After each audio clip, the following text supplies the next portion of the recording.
ডিম তো আমরা সবাই অনেকেই অনেক রকম ভাবে খেয়ে থাকি, তবে প্রায় দিনে একঘেয়েমি ডিমের স্বাদ বদলাতে একটু এদিক ওদিক করলে কিন্তু ডিমের ঝোল খেতে খুবই ভালো লাগে। আর আজকে আমি ডিমের কষা যেভাবে করেছি, আমার হাজবেন্ডের কাছে নাকি এই ডিমের কারিটা সব থেকে বেশি ভালো লেগেছে। তো চলো বেশি কথা না বলে তোমাদেরকে একটু বলে দিই ডিমের কারিটা আমি আজকে কিভাবে করলাম। এই ডিমের কারিটা করার জন্য একটা কড়াই গরম করে কড়াইয়ের মধ্যে বেশ খানিকটা সাদা তেল দিয়ে দিয়েছি, আর এই ডিমটা কিন্তু সাদা তেলে করলেই বেশি ভালো লাগে। এইবারে তেলের মধ্যে কিছুটা লবণ দিয়ে সেদ্ধ করে রাখা ডিম আর একটু হলুদ দিয়ে ডিমটাকে হালকা লাল লাল করে ভেজে তুলে নেব। এবার ওই তেলেই মাঝারি সাইজের একটা আলু, আমি আলুটাকে আগে থেকে হালকা সেদ্ধ করে নিয়েছি, আলুটাকেও লাল লাল করে ভেজে তুলে নেব। আলুটার মধ্যে কিন্তু কোনো রকম লবণ আর হলুদ আমি দিচ্ছি না। আলুটা ভাজা হয়ে গেলে তুলে রেখে এবার ওই তেলের মধ্যে এক মুঠ মতো পেঁয়াজ কুচি আর 3-4টে রসুনের কোয়া কুচিয়ে নিয়েছি, সেগুলোকে দিয়ে দিলাম। আর এইবারে রসুন আর পেঁয়াজটাকে ব্রাউন করে ভেজে নেব।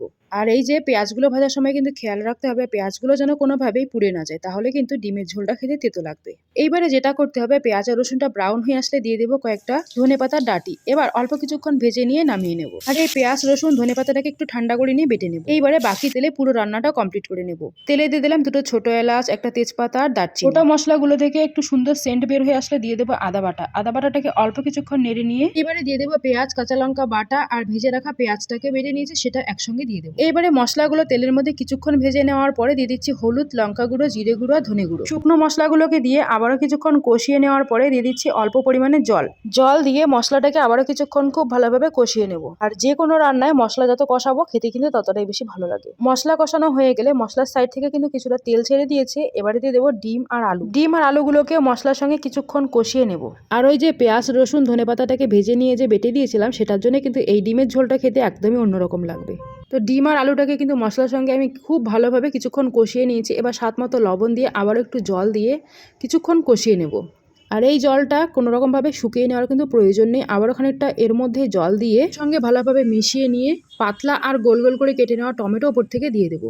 টমেটোটাকে এরকম করে কেটে দেওয়ার কারণে কিন্তু টমেটোটা খুব তাড়াতাড়ি নরম হয়ে যাবে। এইবারে একটা ঢাকা দিয়ে লো আঁচে 4 থেকে 5 মিনিটের মতো রান্না করে নিতে হবে। এর মধ্যে টমেটোটা কিন্তু পুরোপুরিভাবে সেদ্ধ হয়ে যাবে। এইবারে ঢাকনাটা খুলে আবারও কিছুক্ষণ কষিয়ে নেব। এই পর্যায়ে ডিমটাকে খুব ভালোভাবে কষিয়ে নিলে টমেটোটার কিন্তু পুরো ফ্লেভারটা ডিমের ঝোলের মধ্যে চলে যাবে। টমেটোটা সবশেষে দিলাম, এর কারণে কিন্তু ডিমের ঝোলটা খেতে আরো বেশি ভালো লাগবে। আর এখন কিন্তু আমার ডিমের ঝোল রান্না প্রায় শেষের দিকে। তো এখন উপর থেকে কিছুটা ধনেপাতা কুচি দিয়ে আবারও একসঙ্গে মিনিট খানিক মিশিয়ে নিলেই কিন্তু আমার এই ডিমের ঝোল একদম রেডি। আর এখন আমি ডিমের ঝোলটাকে নামিয়ে নেব। আর এই ডিমের ঝোলটা কিন্তু গরম ভাত হোক বা রুটি দুটোর সঙ্গে কিন্তু খেতে দারুণ লাগে। আর এই ডিমের রেসিপিটাতে আমি কিন্তু খুব বেশি ঝোল রাখিনি, শুধু অল্প একটু ঝোল রেখেছি যাতে করে ভাত মেখে খাওয়া যায়। তো এই যে ডিমের ঝোলটা দেখে কিন্তু খুবই ভালো লাগছে, দেখেই মনে হচ্ছে যে অনেক টেস্টি হবে খেতে। আর খেতেও সত্যি অসাধারণ হয়েছিল। তো একবার এইভাবে অবশ্যই বাড়িতে বানিয়ে দেখো তোমরা সবাই। আর যদি ভিডিও ভালো লাগে তাহলে অবশ্যই একটা লাইক কমেন্ট শেয়ার করে দিও, আমার চ্যানেলটিকে সাবস্ক্রাইব করে দিও। আজকের মতো আমি তো চললাম, দেখা হচ্ছে আর একটা নতুন ভিডিওর সঙ্গে। ততক্ষণ পর্যন্ত সবাই ভালো থেকো,